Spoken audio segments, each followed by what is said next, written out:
He's hot though. And can I tell you what? I was looking at him and I was like I was going back through all the guys last night, seeing how everybody's doing. And initially I was like, oh, Kendall's got it. Kendall's the one based off the show. Mm-hmm. Kendall done gone and shaved his head. Yeah, he's a dad now. And he's a dad. Yeah. Wife, yeah, he's a dad now. Dad. They shaved their wife, heads. dad. I meant dad. He has a wife, kid. Yeah. Very Jewish. I never put it together. He's Schmidt, Jewish? Girl, look him up. You can tell. She's a girl. Look him up. Except you got to stop singing. Okay, James You have to stop Maslow. singing. James Maslow sold his soul to. Holy shit! James Maslow sold his soul to do country music. I think you got it that right. Okay, great. Don't let start. me spill. Great fucking start to the day. How we doing? It's the NA. Hey, it's Nell. We can't talk for shit. Oh, it's Alex. That did give me a good giggle, though. I enjoyed that. Hold on, let me get my notes up. I'm not ready. You're not ready. I'm not far from not ready, but I'm not ready. Then I'll quickly talk about Love Island, because holy shit, what are we doing?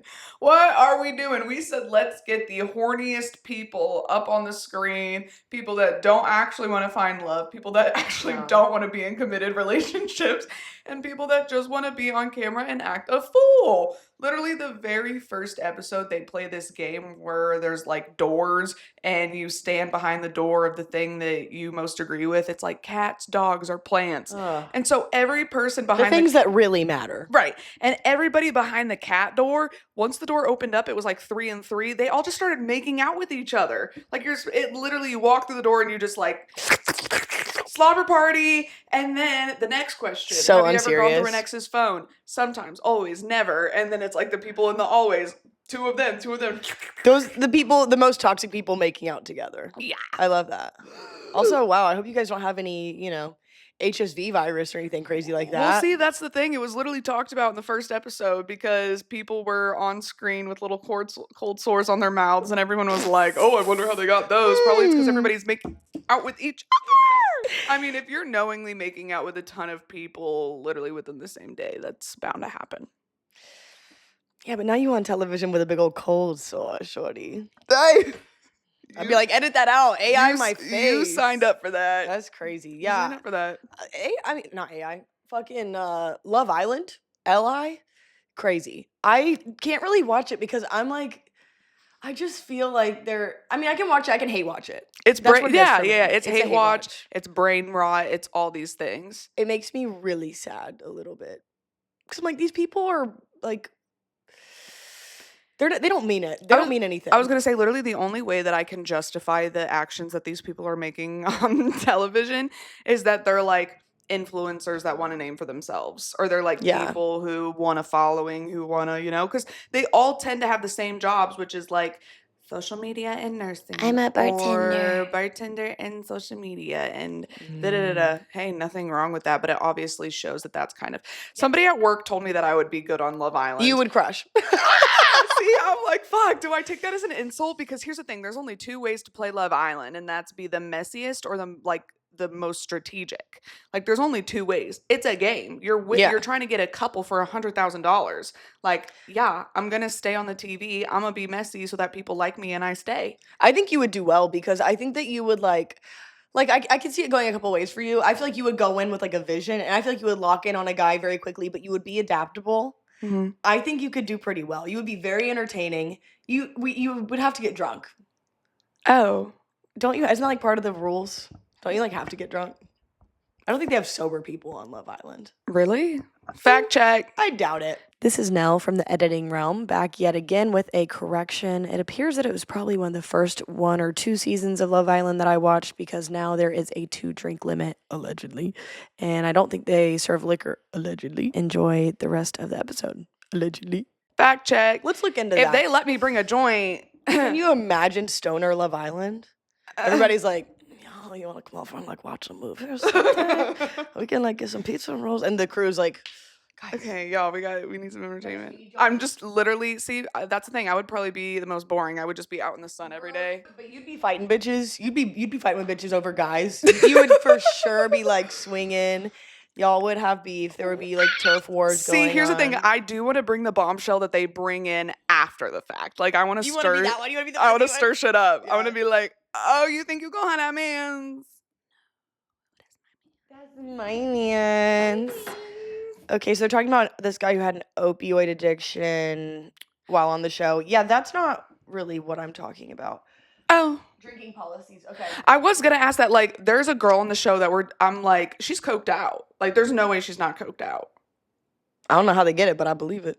It says here there's a 2-drink limit. Not a minimum, a limit. It's probably because they don't want them to get like too. But you know they drink more than that. We see it.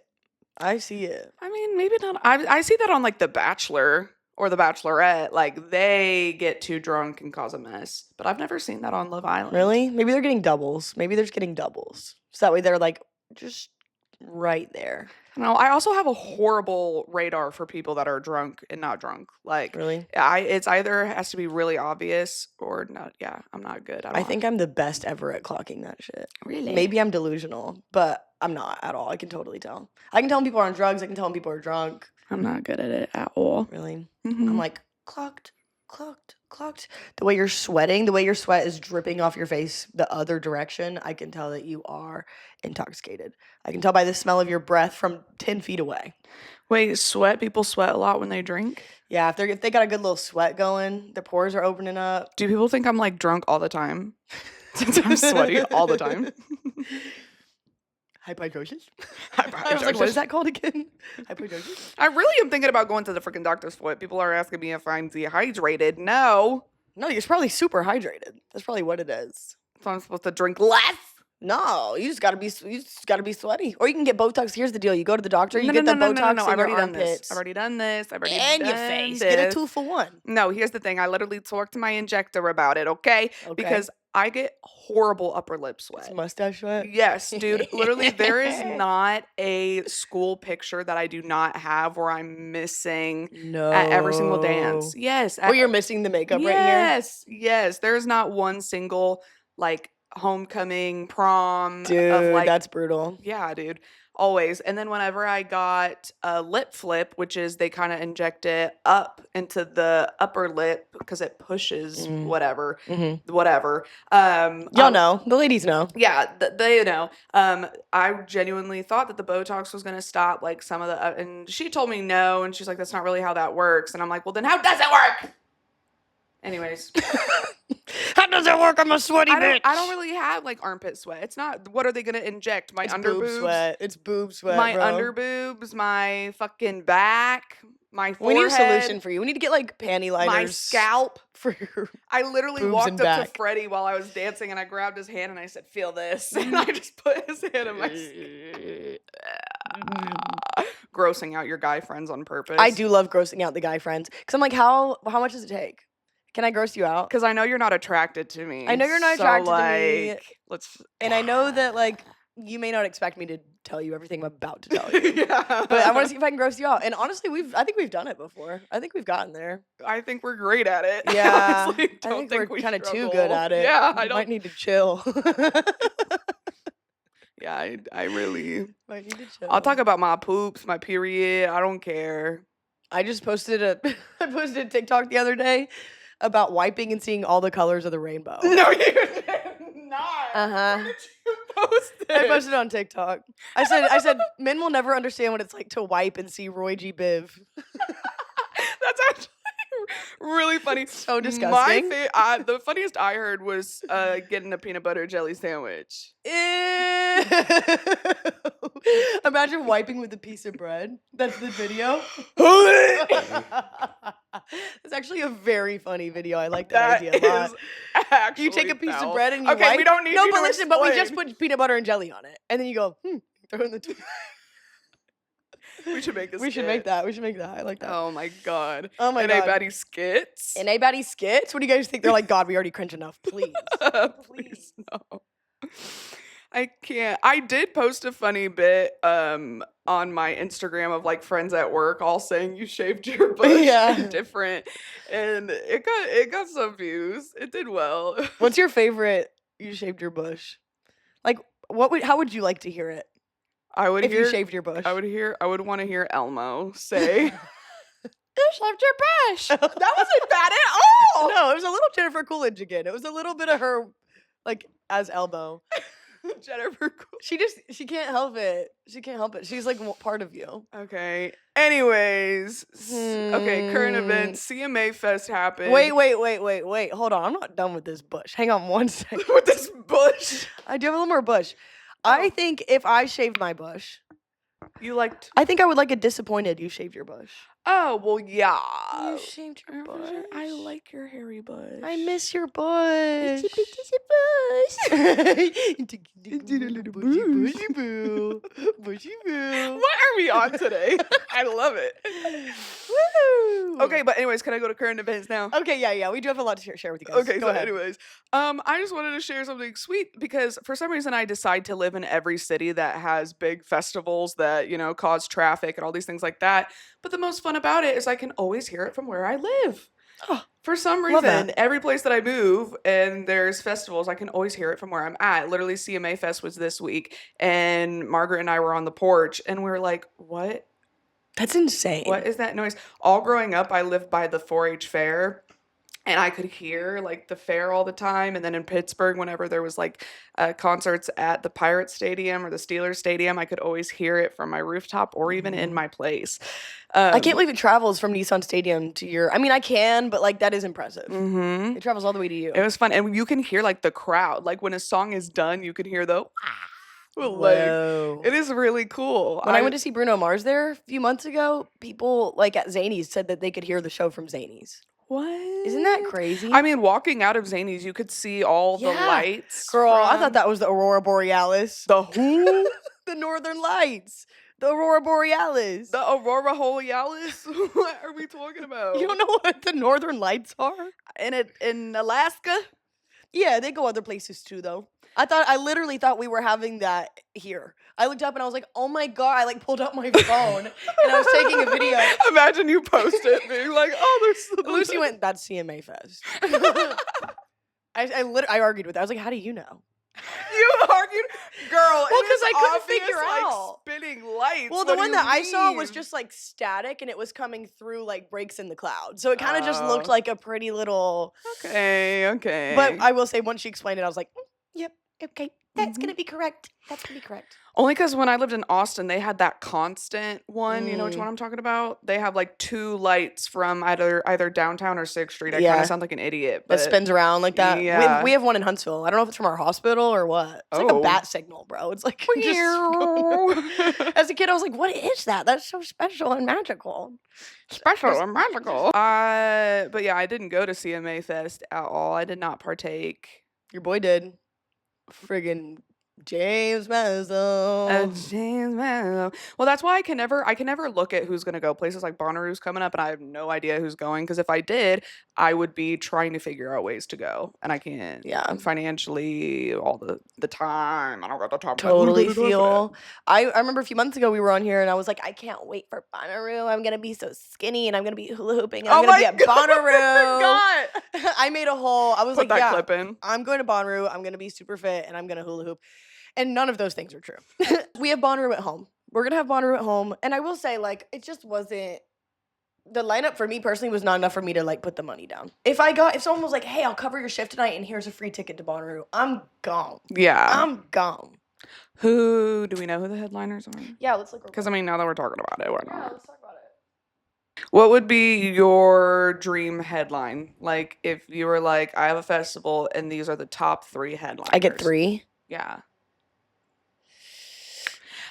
Okay, this is like, I have so many different versions of this answer because there's like a lot of different people that I would love to see. Mhm. But I said this the other day. Tell me a more iconic headlining trio of 3 people that would do like different versions of their eras, but they all kind of connect in a way because they all each have a song with each other. Oh, Why that's do you have iconic. that face? Oh, you look disgusted. No, Sorry. no, I'm impressed. Sorry, came in with a little bit of heat there. It is Rihanna, Beyonce, and Lady Gaga. You cannot tell That's me a girls' weekend. Yeah, I mean that's just like from 2012 to 20 what, like 16esque, like the like. Mhm. Hello, baby, you gotta give me everything. Like literally, the set is gonna start with a phone ringing, and everybody's gonna know. Everybody's gonna know. Is that a thing she does, or is that just your vision? That's my vision. I love that. She picks up the phone and then like she does that song and then maybe she like makes a phone call. Because it's from jail. You know the telephone music I've seen video? it. It's been a long time. Yeah, she calls her from jail, you know. I was watching that music video like literally secretively in the guest bedroom because I was not allowed to watch Lady Gaga music videos. And I would secretly go upstairs. Not allowed to watch Lady Gaga music videos. Yeah, because they were always like super horny and that's another level of conservative. yeah. I wasn't allowed to watch music videos, period. Oh, did you ever have the VH1 experience? Like the Like on MTV? demand or like where they play the music videos in the morning, like while you get ready for school? Like, did you have that? I remember on the on demand like cast channel, there was a channel with music videos and I would play it when my parents were not home. Oh, you bad girl. I would play it when I got home early from school and nobody else was home. I'm picturing you like having that on the TV and like hear a car pull up and the door shut and you run to the TV and turn it off. I cannot tell And they're you. like, "What are you doing in here?" That was me when I was Hannah like Montana. playing with I'm just myself. watching Hannah Montana. You're watching Hannah Montana. I'm like rubbing myself on the carpet in the Ew. living room. Ew. I never went through that phase. Thank God. You were like humping the side Yeah, of my the parents couch. come home and I'm like, Ew. and you're just watching MTV music videos. I'm mostly kidding. That was really for the bit, but I'm glad it bothered you that much. Wait, what's yours? Do you have one? Yeah, but obviously, I mean, look, we all know my number one is My Chemical Romance. If they show up, I'm out. I'm coming to the show. I'm gonna sing every word. I'm excited. That's boring. We already know that. I would love to see Amantes del Futuro is like a cumbia DJ. I think he's based in Mexico City or something. Would love to see him. It would be fun. Like, it's just such fun music. Everybody would be dancing and vibing. If that was just like a pop-up set anywhere near me, I'm pulling up. That's someone I'd really love to see. And honestly, I have Bad Bunny on my top 3 as well. I'd love to see Bad Bunny. Kid Rock's quaking. Sorry. I'm throwing in one more curveball just because this is a current fave. Rattlesnake Milk. I love them so much. If y'all come to Nashville, What kind of music do they coming. make? They do like, I would say it's like twangy, like, what do you call that? Like two-step music, but it's like got a psychedelic rock twist. Oh. To it. It's real good. It would destroy at Skinny Dennis. Actually, they did come to Skinny Dennis, I'm pretty sure, in like November before I knew who they were. Okay. So Rattlesnake Milk? Rattlesnake Milk. When they come back, girl, I'll go two-stepping for that. Let me tell you what. Yay. It's like that kind of vibe. So fucking good. I think that's actually one of their songs. Oh, okay. Yeah, I recognized it. Bonnaroo. I was going to say, because whenever I got tickets to Lollapalooza and I went to Lollapalooza, I only knew who the headliners were. Like, I had no idea who the people were, like, during the day. And then all of a sudden I'd be sitting somewhere and I would hear a song from another stage and be like, oh my God, I didn't know these people were here. Like, why didn't I go? All right, we've got the Bonnaroo 2026 lineup pulled up. Headliners are looking like The Strokes, Grizz, Turnstile, Youngblood, Rufus Du Sol, Teddy Swims, The Neighborhood, Noah Kahan. Wait, see, this is why I can't do this because now I want to go Sunday. I want to go on Sunday. What do you mean? For who? Noah Kahan, Kesha? And Role Model. And Role Model. Okay, all 3. Mm-hmm. But I'm actually going to... Ali and AJ, bro. Ali and AJ and Kesha in the same day. This is the potential breakup song. That does fun. Love that song. Turnover. I'm going to a wedding. Sorry, this is going to sidetrack this topic. Is there anything else on that? No. Did you have anything on this? Youngblood is honestly kind of a side quest for me. Mount Joy. I love Mount Joy. My faves from this are going to be Wet Leg, by far. Love Wet Leg. Would love to see them live.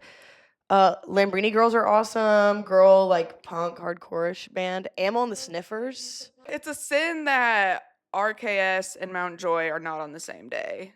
You gotta spread out the indie. You gotta spread out the indie vibes, you know? People will OD on the ID. It's a little bit much. Snow Strippers, Geese. Yeah, I don't know. If anybody wants to give me a free ticket to see DJ Trixie Mattel. Stop, where? On Saturday. Yeah. In RC Drive. Yeah, let's fucking go. I would love to see Trixie Mattel. I feel like that would be hilarious. That would be a to great see. time. No, I am kind of sidetracking this. On Sunday, I'm going to a wedding. I grew up going to so many weddings of people that I didn't even know because my dad would do the weddings because my dad was the preacher and so people that needed just and they'd be like, bring your kid. No, But no, your no. family? No. I remember literally showing up to a wedding after volleyball practice and I was like, Mom, I have to go home. I have to go change. She's like, girl, they don't know you. And I literally was just sitting in the sound booth while this wedding was going Oh, on. And I wow. was literally in spandex and a t-shirt. Like that was my experience. They're like, hide her. No, literally. I'm like, Mom. The wedding planner's like, get her out of here. Yeah. But then again, if you knew like my church or the type of weddings that my dad was doing, nobody was bothered by what I was wearing. The bride's in wearing what? Like cowboy boots under the dress? More like Converse. Oh, yeah. That's the Part type of me wants to vibe. hate it. Part of me gets it. Yeah. So I've just been to a ton of weddings with people that I don't know. And once again, add it to the list. I'm going to my mom's like college best friend's daughter's wedding. I've never met her, all these things. But my mom was like, do you want to go with me? It's in Georgia. And I Aw. was like, sure. And my mom has like my mom didn't have a sorority, but they had like clubs like at this private Christian college. And it was a very like small, seclusive club so that people would get like really close with the people that they were in clubs with. And my mom like reconnected with all of her girlies, and there's like 6 of them, and they talk every day on this Aw. app called Marco Polo, where you literally send like a however many second video into this. It's kind of like a Snapchat group chat, essentially.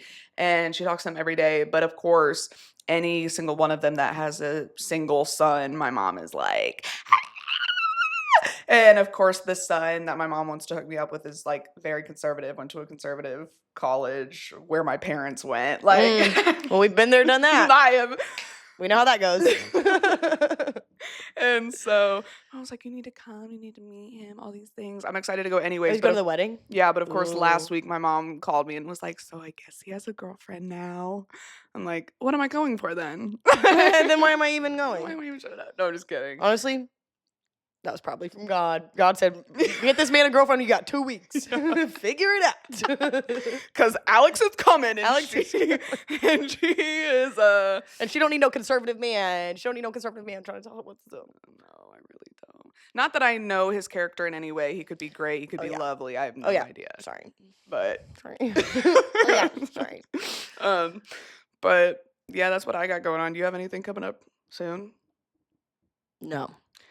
I know you just got back from a trip, which she Yeah. talked about in the last video, so y'all should go watch the last video. Literally fresh off the plane, no sleep. Literally straight off, delivered by you from the airport. I woke up thinking there's no way this girl's gonna want to film. I had half a lash on. I was like, okay, we'll see. I was on 0 sleep tonight or today. I'm on 3 hours. Okay, girl, I woke up in the middle of the night to pee.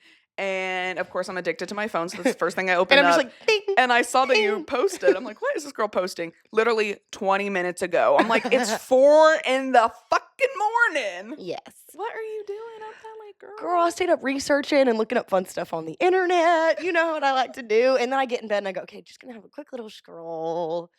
I mean, I didn't even go to my bed until at least 3:30, which I know is bad. I understand, but I have like shifted my schedule to like, okay, wake up around 11:30, start your day, get a little morning phone time, and then you start your day, come out here, you do your work. I mean, I will say I did a ton yesterday. I got so much done.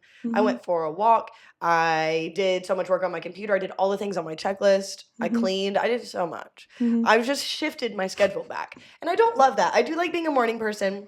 I do like going to bed before the sun starts to come up. But that's just where we're at right now. I will say living alone, that was a habit that I did have. It's like living alone and being able to sit on the couch with the TV on however late I want. Yeah, I'd be doing that. Yeah. I'd be a night owl. I'd be up late. It comes and goes. That's fair. It comes and goes. But also, like, every time I try to get, like, a better schedule, it gets messed up because of our job. I was going to say, I got a perfect sleep schedule when I got sick. I was literally going to bed at 10 and waking up at 8 every day. Like, that's perfect for me. 10 to 8, beautiful. Some might say too much, but I need my sleep. Sounds lovely. But on the weekends, when I go to work and I don't get home until, like, 12 or 1, and then I get that second wind, that sucks. Yeah. And then it messes it all up. On weekends, it's like 1 to 2 for us, for the servers. And I will come home and like try to wind down. And before you know it, it's 4 o'clock in the morning. So it gets with you either way. Yeah. And so part of me is like, okay, just surrender. Just surrender. What is that like post-work adrenaline? What is that?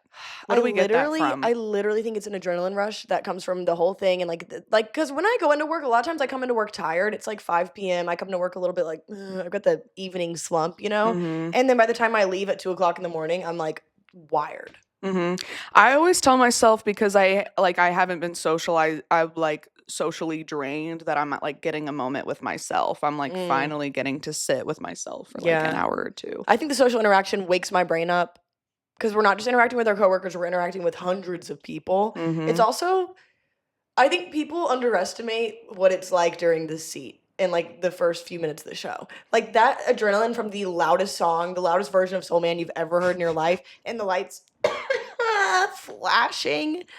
It's epilepsy central.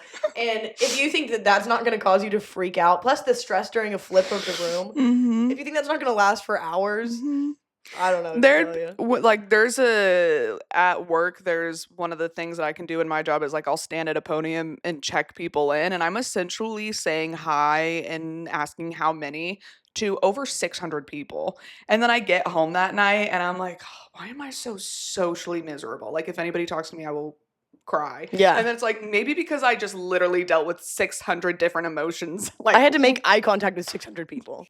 hey, I just want to smoke some weed. Why are they making everything illegal? That is another habit I've been on real hard, real good. I've been smoking that good kush, baby. And what's wrong with that? Here's my argument. How many crashes are there? How many accidents are there from people driving high versus people driving drunk? It's funny whenever people ask me, like, oh, Alex, how are you smoking? It's illegal in Tennessee. I'm like, there are dispensaries. People do not realize that there are dispensaries here. But once again, they're like smoke shops that just happen to sell Delta or THCA or like these pre rolls or bud, like what looks like weed, what is technically weed. But once again, the loophole is until you spark it, that's when it becomes the THC, the thing that's illegal. The loopholes are ridiculous here. loopholes. Like they won't just legalize the weed. We have to like find little ways to like trick them into letting us smoke weed. As we've discussed, both recreation and medical use are illegal in Tennessee, okay? Delta 8 and Delta 9 have been legal and strictly regulated for a while, but now THCA is being banned. So THCA, flower, pre-rolls, let's see, any drinks above 30 milligrams banned, edibles over 25 milligrams banned, and you can only have a maximum of 300 milligrams per bag of edibles. Basically, we're keeping all the chemicals and all the it's just less lab potent. grown diet weed. That's what it is. That's what I call it. It's diet weed. Yeah, it's much less potent than like a THCA. And THCA is literally just THC when you light it up, and Delta 9's like, I don't think it's that different, but regardless, the potency of everything is getting cut down.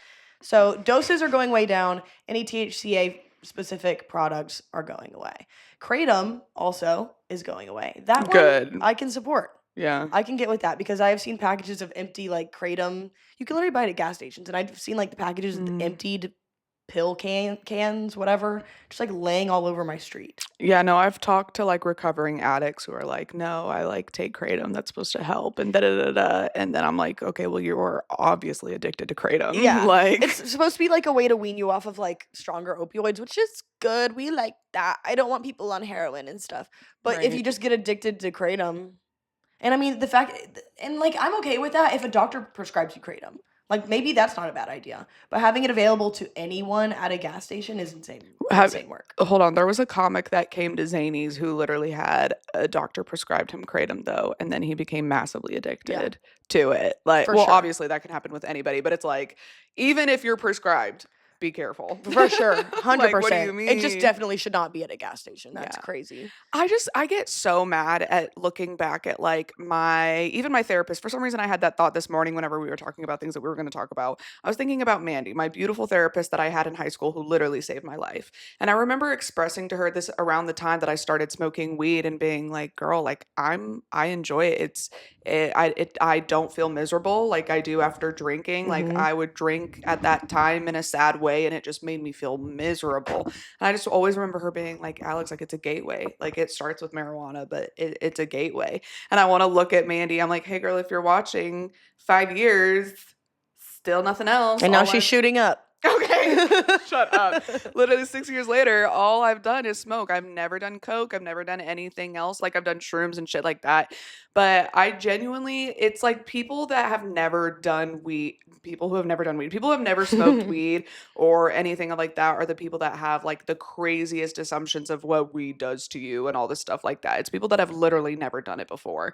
And I also hate the fact that they just can't make it legal because of how many people are in prison for it. Like they can't just release all these people in prison for Why these not? weed charges. Like yeah. And why not? And why not? That I agree with. I think this shit is insane. I mean, I don't know why we're fighting marijuana so hard. Like to the point that you brought up earlier, like alcohol is not more dangerous.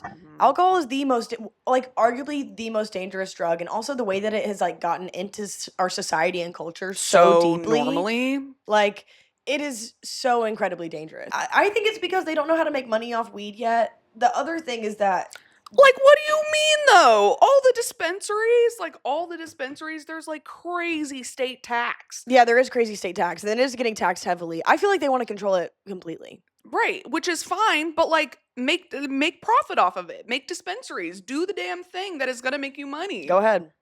Why are we banning it all so that people can just do it illegally? And yeah, I don't understand. I don't really know if I understand the point of it. I mean, ain't nothing wrong with weed. If y'all think there's something wrong with weed, there's something wrong with you. What you were saying about like the only people who have that opinion on weed are people who haven't done it before. I was learning about Reefer Madness last night. I have that book. I need to read it. You have the book? I have a poster of it in my room. Never seen the movie. Didn't even know like where it came from. First of all, okay, let me start here. So the word marijuana is like a politicized word. Some people argue that it's a racist word because let me explain. So please do. Back in like the 1920s, the only words that we used were like cannabis and hemp. No one used marijuana. It was not a word here. Okay, so then the Mexican Revolution happens in Mexico, and a lot of the people legally immigrate to the United States. And they bring along with them some weed. And hey, thank you. And their slang word, the colloquial word marijuana. Okay, so there's this panic that starts happening. Of course, the racist whites start going, we don't really like you guys being here, even though you came here legally. So we're gonna like put a bunch of stigma on you guys. We're gonna make things sound scary. So we're gonna take this weed thing, this marijuana as you call it, and we're gonna make it sound scary. So they start producing all the things like Reefer Madness and like this is your brain on drugs, like the scrambled eggs type shit. That came a little later. But this is where the war on drugs essentially starts. It starts in this like, we don't want these people here. How can we make Americans scared of these immigrants, right? So they start using the word marijuana because it's a Spanish sounding word. And they start doing like, this is your brain on marijuana and all these things. No one even used that word before. So now they're using this word and like trying to make it sound foreign and scary and scare white Americans away from weed culture. This is where it starts. Which this is the history I need to be learning. Thank you for talking about this. I'm so fascinated by it. I was like, I never knew that. No, I never knew that wasn't like a word. It sounds Spanish, of course, but I never really thought about it. So they start using that word, politicizing it. The Reefer Madness movie comes out, which I watched some snippets of last night. This guy and this girl in the movie smoke a little bit of a joint together. He gets crazed. He becomes like an insane man, and he begins to sexually assault and rape her. Wait, this is a movie? It's a movie. What the fuck are we talking about? Listen, they're making it seem like you take a couple hits of swag, by the way. They're smoking swag. And you start killing people and raping people, and you're a bad person. What the fuck are we talking about? Girl, you tell me, anybody tell me. But the book that I have, it's called Reefer Madness, but it's like it's probably what you're talking about. It's like literally about the history of marijuana and how it came to America and all this stuff like that. Like I bought it a while ago. I just bought it because I thought it looked cool and mine's like some weed memorabilia. Memorabilia. But now I need to go back and read that thing. If it's the same plot of this, it's basically just like trying to convince people that ingesting any amount of marijuana makes you a crazy person and a killer. I mean, I will never forget my mom, like, whenever, she might be mad at me for sharing this, I don't know, but when she smoked for the first time, she, once again, a woman who has been taught her entire life that this is bad, do not do it, she smoked and she was like, I don't know how you can do anything. I don't know how you can do anything. I don't know how you control yourself, And I'm like, girl, yeah, because you got high and you freaked the fuck out. Like, you've been told your whole life that this thing is so bad bad, so you got high and Immediate you couldn't panic. enjoy it. Yeah. Like, and it's the same thing with my dad. He was like, Alex, I don't know how. Like, I tried it and I panicked. I'm like, yeah, because your whole life you have been taught that this thing is so bad, etc. So instead of getting high and being happy and just chilling on your couch like half the fucking world does, you got stressed and freaked the fuck out of yourself because you're like, oh, 20-year-old me would have freaked it. I don't even know if it was maybe it was my adolescent brain that was the problem, but the first few times I smoked weed, I mean, a whole different experience. You're like tripping. I was like hallucinating off the weed. Really? Girl. I mean, granted, I was like 14, 15 when I started smoking weed, but like we would get so high that I was damn near speaking in tongues. Like we would go in my room and like draw on the wall with Sharpie. Like, what are tweakers. you talking about, dude? We would what like. are you talking about? I'm telling you. And like whenever I would smoke with people, like I had some friends who didn't smoke with me like my first time, so I was a little more experienced than them, and then I would smoke them out for their first times. Delusions, hallucinations, speaking in tongues, like dead ass. So stupid. How old were you the first time you smoked weed? My freshman year of high school, I like secretly did it with friends and like every now and then, but I would get too high and I would panic and I wouldn't enjoy it. Like I wouldn't. It's intense at first. I would not really enjoy it, crazy. But I never like hallucinated or drew on walls. It was the first time that I feel like the craziest reaction that I've ever had was whenever I started working in the hair salon, the girl that one of my coworkers, she was like, have you ever taken dabs? Like done dabs before? And I was like, no. We took dabs, went to my house. I played my ukulele for what felt like 3 hours. She cleaned my room. She came into my room and was like, your room is so dirty. I'm going to clean it. And I was like, please don't. I'm too OCD. And then picked up my ukulele, played on my bed while she cleaned my entire room. That's hilarious. And then from there. That's kind of tweaker behavior.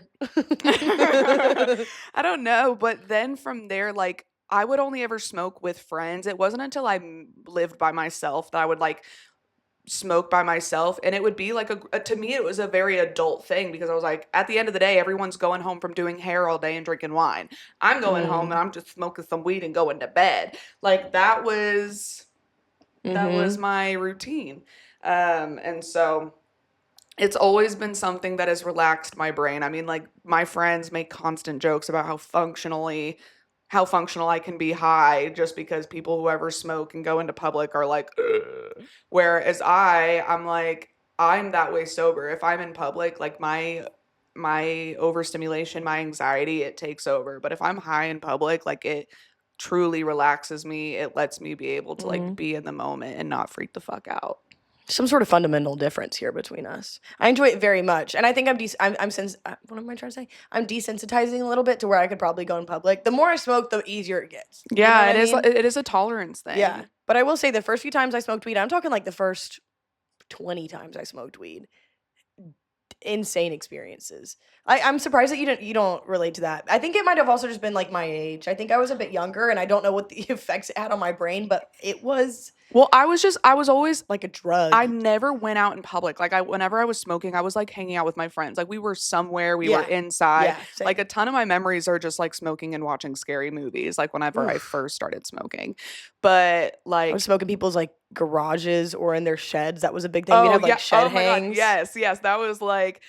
Luis and Chev, those are my high school homies, and literally we would go out into the shed and we would smoke, and then we would go back inside and we would all sit on the couch and just eat a bunch of snacks and watch horror movies. Yeah, that's so fun. It was like it was like it's not like we're getting drunk and driving home and like and fighting people and killing people. That's the thing. I had other friend groups like that. Like my friend groups that did drink, they're all like making out with each other, like Love Island. Like, whenever the people are drinking, they're like doing weird shit. Like I don't want to drink and do weird and touch each other. I've never in my life have I smoked weed and gone, I can't wait to go drive 100 miles an hour and pull out a gun on someone. Exactly. No. I want to stay home and be safe and watch a movie and like doodle or something, you know?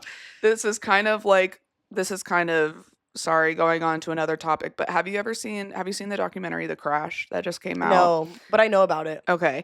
So you know the story? I think I've watched a different documentary on the same case. They have one on YouTube. There's like a YouTube documentary that someone made a while ago about this scenario, and then now Netflix I watched one on Netflix like a year or so ago, so maybe it's not the same thing, but I think it is.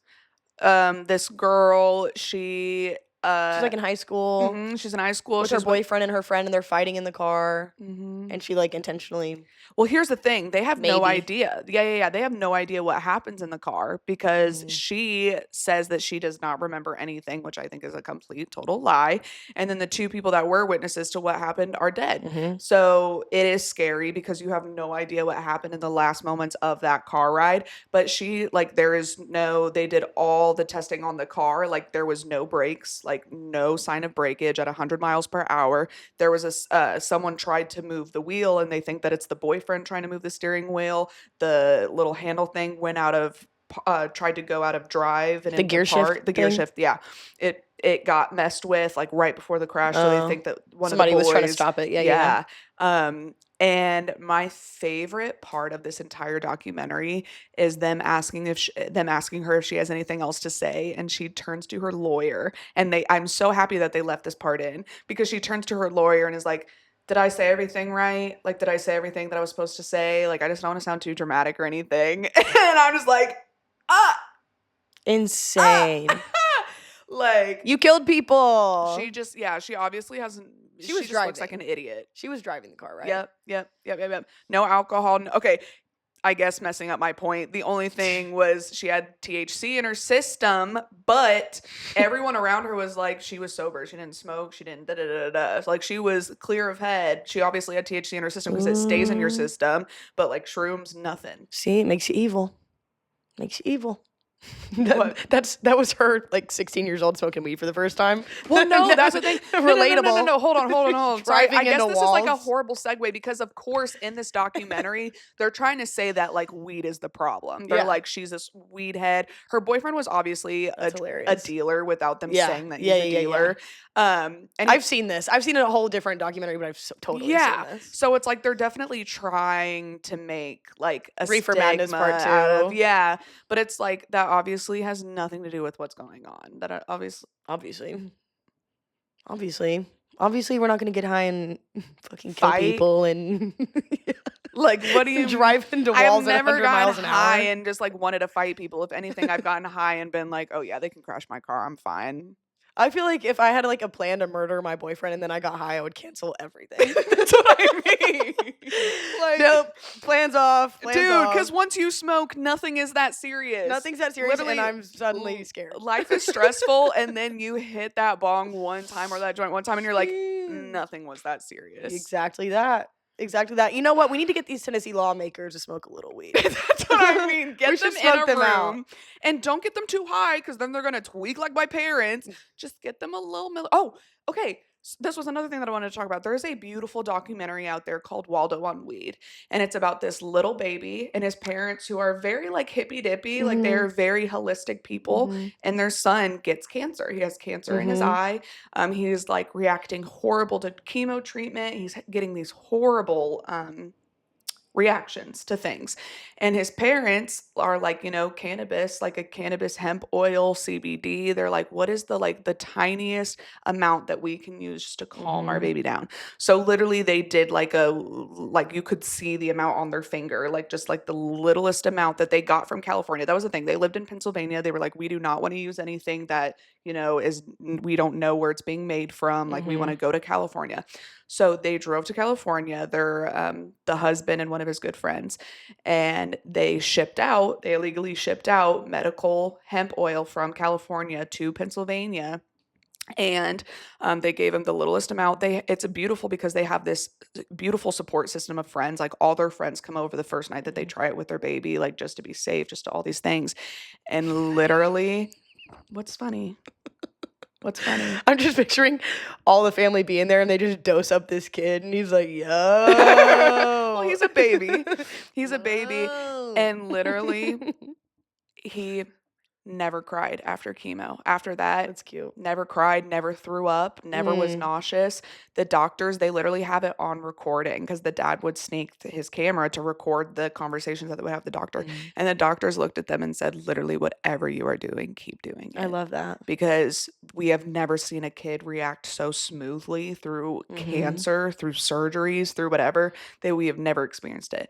And they weren't telling anybody other than their close personal friends. The judgment would be insane. They finally told their family, and their family wrote them off. Like both of their families completely cut them off. Fine. All these things. This man was the start of weed getting medical marijuana getting legalized in Pennsylvania, like all because of this this start and whatnot.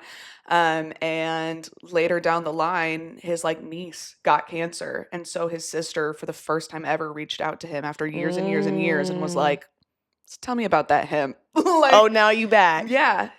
And it's a beautiful documentary. And the kid ended up getting it back, like ended up getting the cancer back. And they did the same thing again. Like after weaning him off the weed, they like started getting him back on, and it was a smooth and all stuff like that. Like, and I even talked to my mom about it. Sorry, this is something I'm kind of passionate about, because my brother, when this was like, he was my parents' first kid, he had kidney cancer, and my parents cannot talk about it without getting emotional. Like, it was obviously a horrible time in their life, thinking they were going to like lose their first kid to cancer.